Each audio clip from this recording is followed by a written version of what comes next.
Deklarat e Partisë Demokratike të Shqipërisë. Partia Demokratike ndoqi sot me shqetësimin më të madh skenat e dhunës shtazore të urdhëruar nga Edi Rama dhe Tauland Balla ndaj protestuesve paqësor që kishin rrethuar parlamentin.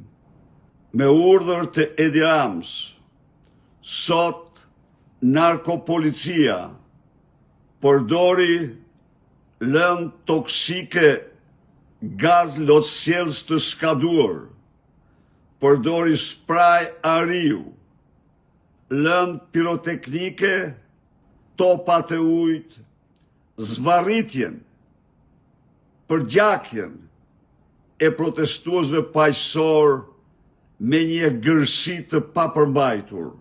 Partia Demokratike deklaron se me këto akte Edi Rama dhe organizata e tij kriminale shpërfaqi para shqiptarëve moralin dhe fytyrën e tyre kriminale të vërtet.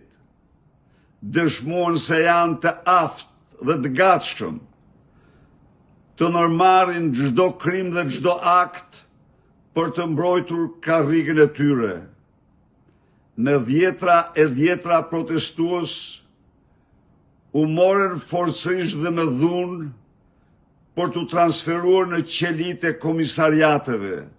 Edhe një herë, kërkojmë lirimin e menjëhershëm të gjithë të ndaluarve protestues paqësor që po protestonin në përputhje me të drejtën e tyre kushtetuese dhe Konventin Europiane të Drejtave të Njeriut.